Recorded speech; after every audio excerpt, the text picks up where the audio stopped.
How's it going, YouTube? Coming in today with another video, and today, guys, what the video is going to be where to hand trap. Now, this is definitely a very weird format at the moment because we don't have Alan yet, so this is going to be a mix of Alan as well, just because that's the next relevant thing to happen, and right now we're kind of in this weird limbo where there's not really events going on until Rhode Island, so that's really what my focus is on, especially because it's like in 3 weeks, right? So it's really important that we focus on that. We do have the new archetype that just came out, which is really cool. I think it's the Magia archetype, which is really cool. I think it's going to be really good. Still not a lot of testing. It just came out last night, so it's not going to be included in here, but it'll be in a different way to hand trap right before Providence, just because we want to make sure we all understand what the deck does first, and then do a more in-depth guide on where to hand trap.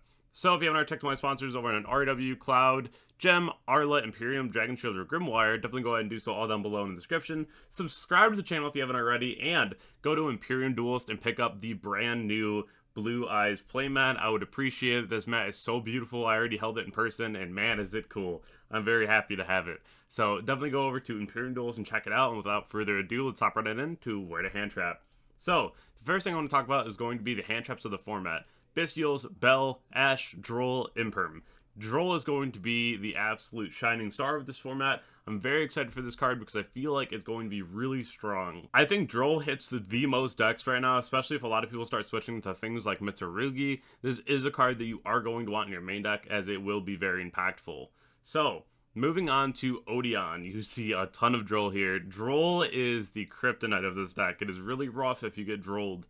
Of course, you do need to get your search off of Man, you need your search off of Treasures, you need your way to get to Temple of the Kings. That card is very important. Another card that's really good against this deck is Typhoon. If you see your opponent go to activate one of the trap cards, usually you can always Typhoon it, or you can just go ahead and Typhoon like the Temple of the Kings when they go to activate it as well. So that card is going to be phenomenal against this matchup if it does become that popular. But of course, the Fiendsmith cards are around as well. So if somebody does go ahead and use the Engraver effect even before their Odion cards and you Droll them, it's going to be a really rough game to try to play back into. So Droll, definitely the hand trap of the format right now, very strong. This is going to be very similar for most situations right now with Fiendsmith cards. So if I ever just like go past the Fiendsmith cards when I'm talking about a deck, it's just because like we know where to hand trap those, but I threw in a couple reminders in here as well. So Bystial's on Engraver, Bell's on Engraver, and then you Nibiru when you see the Necro Quip and the Engraver on board, because of course your opponent is threatening Caesar, and you don't want them to establish a Caesar unless you have a Veiler or Imperm in hand. You can let them establish Caesar, and then you can hit them with Nibiru. But beside that, talking more so about the Odion cards, you do want to stop Man with the Mark. It is going to be really important. Or if your opponent already has Man and they resolved it and you have an Ogre, you can hit the second effect of Treasures to go ahead and add that Serpent, which is going to get them to the other temple that they do need as well. So these are going to be very crucial spots to go ahead and stop this deck. Ashing Requiem, or even using Ogre onto Desiree, as when they go to use the Desiree effect to negate, if you chain Ogre, it will no longer negate because it has no link rating attached to it, since it will be destroyed. Next up here is Memento. So this is going to be a very popular deck. It is rather cheap outside of the Fiendsmith cards, so this is something that you do want to pay attention to. Ogre really isn't that good here. It's really good against the end phase effect of the field spell, but it's still pretty mid compared to the other hand traps. Nibiru, you can also use that too, which is like fine, but at the end of the day, it's like kind of mid, because a lot of times your opponent's gonna pass on like SP combined creation, so like unless you're hitting them pretty early with Nibiru, it doesn't really matter. It's really good against like the Fiendsmith variant, but if they're on like the Goblin Biker variant, it might not matter as much. But it is still a solid card, but I would still rather play cards like Droll. And again, Droll can be pretty mid against this matchup, but against the Fiendsmith variant or even the Goblin Biker variant, it can be really strong because there are other cards that you use to dodge and other cards that you use to add. So definitely consider that in the matchup. An old card we considered in this matchup was Lancia, but it's getting worse and worse now, so I probably wouldn't put it in for this, but it is still an interesting card. You do want to go ahead and Bystial away the Gaddock when it tries to come back. You do not want your opponent to be able to get back to very crucial cards. Same thing with your Engravers, or belling your Engravers, of course. And then belling Gaddock. Whatever you can do to keep Gaddock just away from the board. Crow, Bell, Bystial, do your thing. Do not let it come back to the board, because that's just really important recursion that your opponent does need. And then all your other negations should be onto the horse, The horse obviously being the best play starter for your opponent on Memento, so make sure that you do go ahead and stop this at all means necessary. Now, as for one of the best decks of the format, Kashtira Fiendsmith, I feel like this deck is going to be something that you really have to be aware of. Of course, the same hits for Fiendsmith everywhere you go, so again, I'll just kind of gloss over those because we don't really need to talk about those 100 times, but they are there just so you see them. But Bell or Ogre onto Birth is really strong. That's something to make sure that your opponent does not get back to like the Unicorn, because we already know how impactful Unicorn is this format with things like its own effect to rip the one-of Detonator or your White Binder or what have you, right? So Unicorn definitely being a presence in the format. You want to go ahead and negate it in this format as soon as possible. If they do start Unicorn, this is the deck that you want to stop it.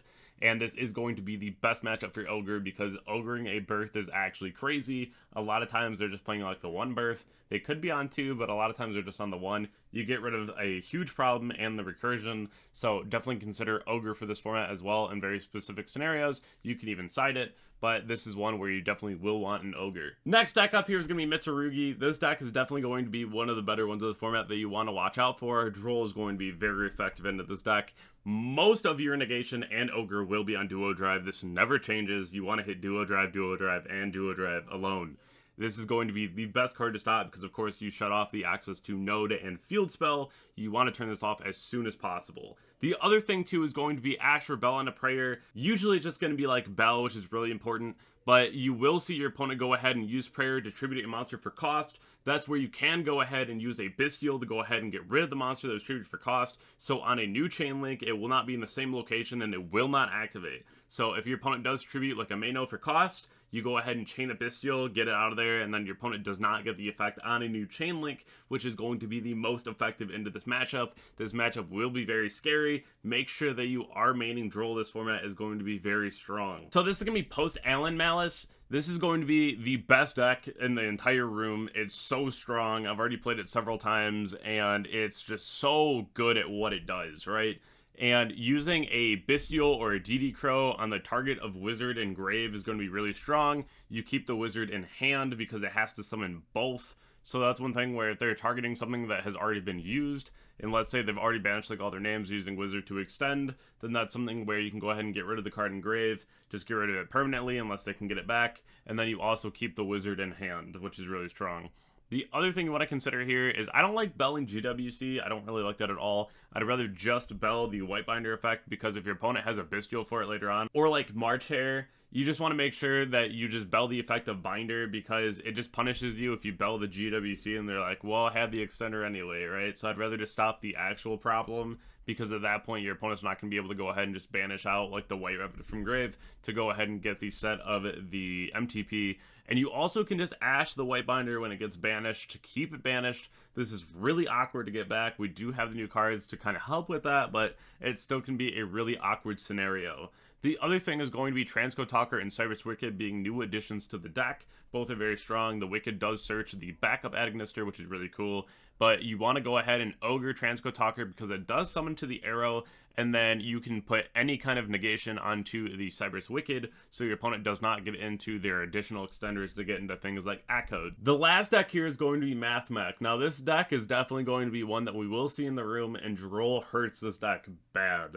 But the main things that you really want to know is that you want to go ahead and negate the circular or the inversion, because you want to cut your opponent off of the diameter access or the superfactorial access. And this is where thrust in the main in this deck is really strong, because if your opponent negates everything, you can go ahead and just set thrust. So that's really important to know. If your opponent does flip superfactorial, you can bell it, which is really good. But the other thing too is if you have a Bestial or like DD Crow, just banish the diameter, which is going to be the best one. You do cut your opponent off of the quick negation, which is really strong just because this is going to be the most annoying part of the deck. The second your opponent summons Loplation, it just feels like you've already lost, which is really crazy because if Mathmech starts, it's going to be a rough uphill battle. Unless you have like a Bell or a Bestial, and that's where those cards become really strong in this format, as well as Droll, because Droll really does hurt this deck. With triple Signet Mining and triple Small World typically in the main deck, these are things that will be very popular. If you did enjoy today's video, definitely go ahead and check out my Twitter, Twitch, Discord, Instagram, or subscribe to the YouTube, and I'll catch you all in the next video. Thank you all so much, and have a great day.